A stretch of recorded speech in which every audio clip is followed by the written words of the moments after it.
नमस्कार विद्यार्थी मित्रांनो, स्वागत आहे तुमचं माझ्या यूट्यूब चॅनलवर।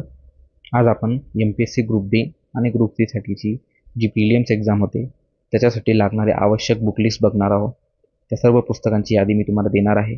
सोबतच माझ्याकडे जे स्टडी मटेरियल अवेलेबल आहे ते सुद्धा मी तुम्हाला देणार आहे। तर व्हिडिओला तुम्ही शेवटपर्यंत नक्की बघा आणि आपण व्हिडिओला सुरुवात करूया।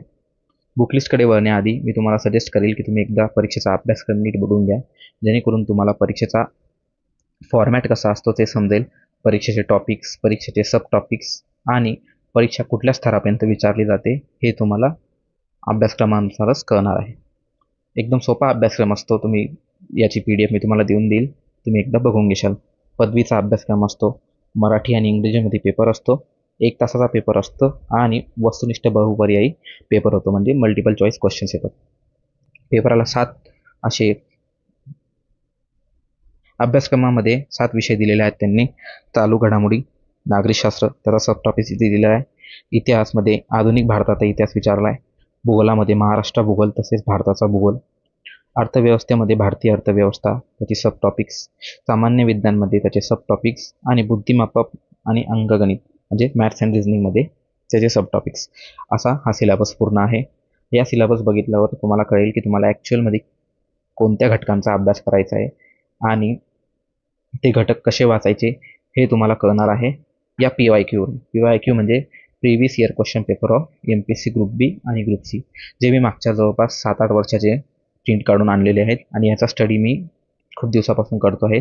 याच्याने काय होतं विद्यार्थी मित्रांनो, तुम्हाला परीक्षेचा फॉर्मॅट कळतो, परीक्षेचे टॉपिक्स कळतात आणि आयोग कुठल्या परीक्षेवर जास्त भर देतो, आयोग कुठल्या टॉपिकवर जास्त भर देतो आणि कुठले टॉपिक रिपीट होतात किंवा कुठले टॉपिक वाचले पाहिजे हे तुम्हाला PYQ मधूनच कळतं।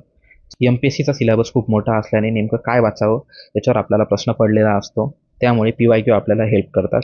PYQ मधले सगळे टॉपिक्स, रिपीट झालेले क्वेश्चन्स आणि आयोग कुठल्या प्रश्नावर जास्त भर देतो हे फक्त आपल्याला PYQ मध्येच कळतं। त्याच्यामुळे बुक लिस्टला हात लावण्यापूर्वी किंवा संदर्भ पुस्तकात आणण्यापूर्वी तुम्ही एकदा PYQ नक्की बघून घ्या। जर तुमच्याकडे PYQ अवेलेबल नसतील त्याचं एक पुस्तक आहे जे मी तुम्हाला प्रोव्हाइड करणार आहे पुढे व्हिडिओमध्ये, तेही तुम्ही PYQ साठी वापरू शकता। PYQ वापरून झाल्यानंतर तुम्हाला सगळ्यात आधी बघायचं स्टेट बोर्ड। जर तुमच्याकडे स्टेट बोर्ड अवेलेबल असतील तर तुम्ही स्टेट बोर्ड वाचायला सुरुवात करा। वेळ कमी असेल तर तुम्हाला कुठलंही एक चांगलं पुस्तक स्टेट बोर्डसाठी तुम्ही घेऊ शकतात। नसेल तुमच्याकडे काही गायडन्स तर मी या चॅनलच्या डिस्क्रिप्शनमध्ये या सगळ्या पुस्तकांची यादी देणार आहे। त्या यादीमध्ये मी स्टेट बोर्डचे पुस्तकही टाकून देईल, ते तुम्ही बघू शकता। मी स्टेट बोर्ड चालू केले होते 6वी ते 10वी पासून। इतिहास, भूगोल, नागरिकशास्त्र जेवढे सब्जेक्ट असतात आपल्याला ते बेसिक माहितीसाठी आपल्याला स्टेट बोर्ड वाचणं खूप आवश्यक आहे। आता वळूया आपल्या मेन पुस्तकांकडे, जे संदर्भ पुस्तक आहेत। इतिहासासाठी मी तुम्हाला सजेस्ट करेल समाधान महाजन सरांचं पुस्तक। मी 9वी आवृत्ती घेतली आहे, आता लेटेस्ट आवृत्ती त्याची आली असेल तुम्ही एकदा Amazon किंवा फ्लिपकार्टवर चेक करू शकता। असेल तर त्याची लिंक मी डिस्क्रिप्शनमध्ये देऊन देणार आहे, तिथून तुम्ही ते परचेस करू शकता। यामध्ये आधुनिक भारताचा इतिहास त्यांनी दिलेला आहे, जो आपल्याला सिलेबसमध्येही बघायला मिळेल।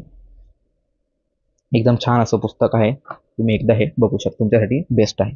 त्याच्यानंतर राज्यघटना म्हणजेच पॉलिटीसाठी मी M लक्ष्मीकांत सरांचं पुस्तक वाचतो, जे UPSC किंवा राज्यसेवेसाठी कामात येतं। तुम्ही खास करून MPSC ग्रुप सी किंवा ग्रुप बीचा अभ्यास करत असाल तर याच्यामध्ये एक रंजन कोळंबे सरांचं पुस्तकही येतं, तेही तुम्ही प्रेफर करू शकता। त्याचा पुढचा विषय येतो करंट अफेअर्स। करंट अफेअर्ससाठी मी सिम्प्लिफाईडचे डायरी वाचतो, जे माझ्याकडे 3माही आणि मागच्या वर्षाचं पूर्ण चालू घडामोडीचं पुस्तक आहे, हे मी करंट अफेअर्ससाठी वाचतो। अंकगणित आणि बुद्धिमत्तासाठी मी सचिन ढवळे सरांचं पुस्तक वाचतो आणि सचिन ढवळे सरांच्या पुस्तकातूनच मी अंकगणित आणि बुद्धिमत्तेचा अभ्यास करत असतो। त्यांनी याच्यात PYQ पण ॲड करून दिलेले आहेत, जेणेकरून तुम्हाला ते समजायला एकदम सोपं होतात।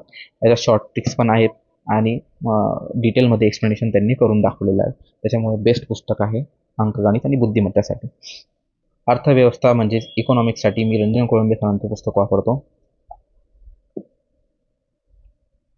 PYQ साठी मी वापरतो लोकसेवा पब्लिकेशनचं पुस्तक, आप्पा हातुरे सरांचं हे पुस्तक आहे। 6वी एडिशन माझ्याकडे आहे, लेटेस्ट एडिशन असेल तर मी तुम्हाला डिस्क्रिप्शनमध्ये लिंक देऊन देईल, तिथून तुम्ही परचेस करू शकता। त्यांच्या बॅचेसवर पण पुस्तक घेतल्यावर तुम्हाला काहीतरी 10% ऑफ मिळतं आणि त्यांनी जवळपास 2011 पासून ते 2024 पर्यंतच्या सर्व 30च्या 30 प्रश्नपत्रिका एकत्र करून असे एकदम चॅप्टर वाईज, सब्जेक्ट वाईज त्यांनी एकदम पद्धतशीर त्यांनी राज्यघटनाचे स्पेशल महाराष्ट्राचा इतिहास स्पेशल असं त्यांनी भारताचा इतिहास स्पेशल असं त्यांनी वेगवेगळे फॉर्मॅट तयार केले, जेणेकरून तुम्हाला ते समजण्यासाठी एकदम सिम्पल होता. बाकीचं स्टडी मटेरियल बघायला गेलं तर हे माझ्या क्लासेसचे नोट्स आहे, जे मी क्लास ऑनलाईन करतो त्याचे हे नोट्स आहेत. आणि ह्या माझ्या पर्सनल नोट्स आहेत, ज्या मी क्लास बघता बघता किंवा पुस्तक वाचता वाचता बनवत असतो. मी तुम्हाला सजेस्ट करेल, जर तुमची 1 या 2 वेळेस रीडिंग झाली तर तुम्ही तुमच्या पर्सनल नोट्स काढायला सुरुवात करा, जेणेकरून तुम्हाला ते रिव्हिजनसाठी एकदम सोपं राहील आणि तुम्हाला तुमच्या भाषेत समजतील अशा नोट्स तुम्ही काढा. अक्षराकडे इग्नोर करा थोडं, माझं अक्षर एवढं चांगलं नाही माहिती आहे, पण माझ्या पद्धतीने मला समजेल अशी मी नोट्स काढले आहेत, जेणेकरून मला रिव्हिजनसाठी क्विक रिव्हिजनसाठी एकदम सोपं होतं. तर या व्हिडिओमध्ये एवढंच विद्यार्थी मित्रांनो. माझ्याकडे जे स्टडी मटेरियल अवेलेबल आहे आणि जे मी MPSCसाठी वापरतो ते मी तुम्हाला यामध्ये दाखवलं आहे. या सगळ्या पुस्तकांची लिंक मी डिस्क्रिप्शनमध्ये दिलेली आहे. जर हा व्हिडिओ तुम्हाला आवडला असेल तर व्हिडिओला लाईक करा आणि चॅनलला नक्की सबस्क्राईब करून ठेवा, जेणेकरून येणारे महत्त्वाचे व्हिडिओ तुम्हाला पाहायला मिळतील. Thank you so much. तोपर्यंत निरोप घेतो. धन्यवाद.